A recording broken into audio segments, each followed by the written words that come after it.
American idealism is the idea of a nation united by freedom and liberty.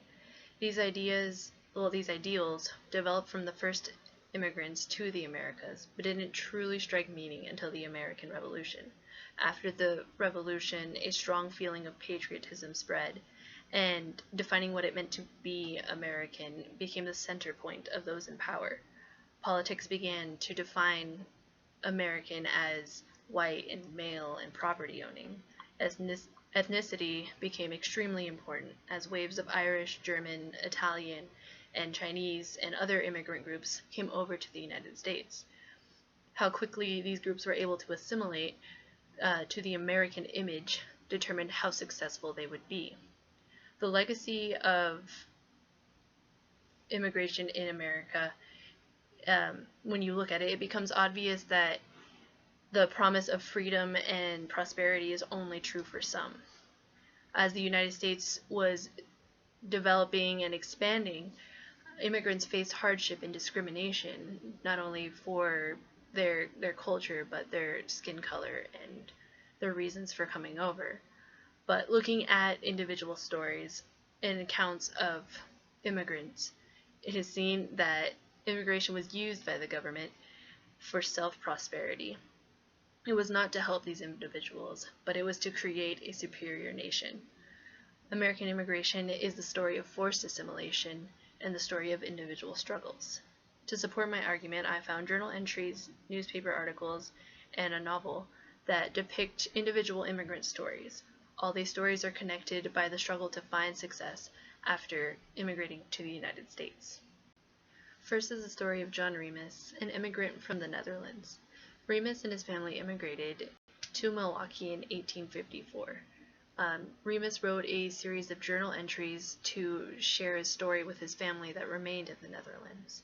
His journal begins with his family's departure, and it ends shortly after their arrival to Milwaukee. Aboard the ship, the captain gives Remus advice, and he said that they should not listen to anybody, English, German, Irish, or Hollanders, no matter how elegantly they might be dressed or how refined their manners. It was a warning that it is not a kind place that they are arriving to. They are on their own. When the family arrives to the United States, they land in Boston, where they have to find their way to New York in order to board immigrant trains to go towards Milwaukee.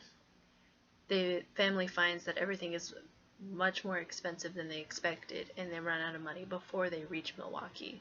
But with some kindness and help from strangers, they're able to find their way there. Next is the story of Sadie Frown, who immigrated to the United States with her mother from Poland in the late 1890s. Sadie was only 13 years old at the time.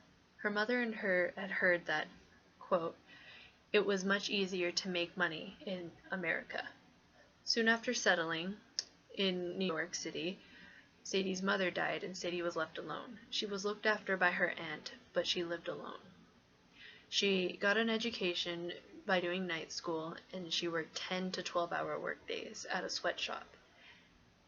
She described the sweatshop as fast and tiring work.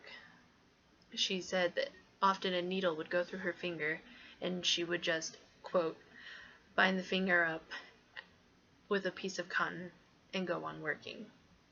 This source also provides insights to the cost of living for a person around 1902. Her weekly expenses are broken down as the following. Tea, 6 cents. Cocoa, 10 cents.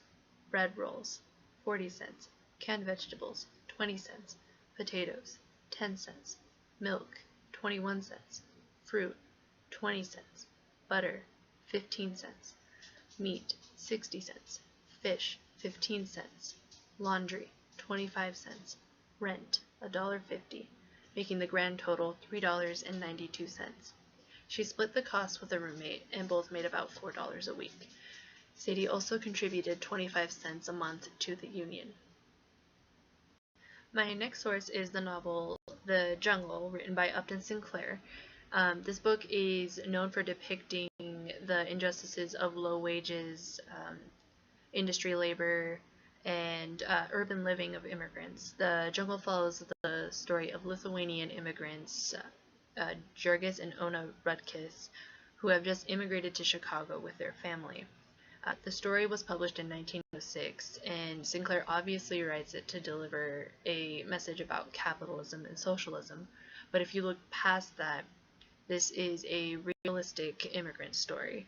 Jurgis and his family discover how difficult it is to make a living in the harsh conditions of the factories and the urban cities when surrounded by so much poverty and crime. As the story continues, the family is faced with poverty and hunger and corruption. It is a story about the constant struggle of immigrant families. My final source is a letter written by Norman Aising entitled To His Excellency Governor Bigler, written in 1852. Norman Aising and his family are Chinese immigrants, and Aising owns a restaurant in San Francisco. In Aising's letter to the governor of California, he discusses the racialization of Chinese immigrants based solely on their skin color. Aising cites Governor Bigler's desire to restrict Chinese immigration and debunks some of his misguided statements. Some of these statements include that Chinese will never be able to assimilate like European immigrants did, and that, quote, gold with his talismanic power has overcome those natural habits of non-intercourse that we have exhibited, meaning that Chinese only came to the United States because they are greedy and that they want gold. Aising states that gold not only brought Chinese immigrants to the United States, but it also brought European immigrants and American citizens. This source explicates the treatment of Chinese immigrants during the gold rush, as well as the attempts at restriction on immigration based solely on skin color. This article differs from my other sources because it's not the story of an immigrant who is making his transition, but it is the story of an immigrant who has found some success and is using his voice to bring attention to the racial discrimination of Chinese immigrants. These sources collectively show that immigrants face huge disadvantages. Immigrants are forced to assimilate, and it does not guarantee the promise of American freedom. It simply shows that American idealism and the American image are not entirely inclusive. Thank you for watching my video, and I look forward to seeing what other sources you have found.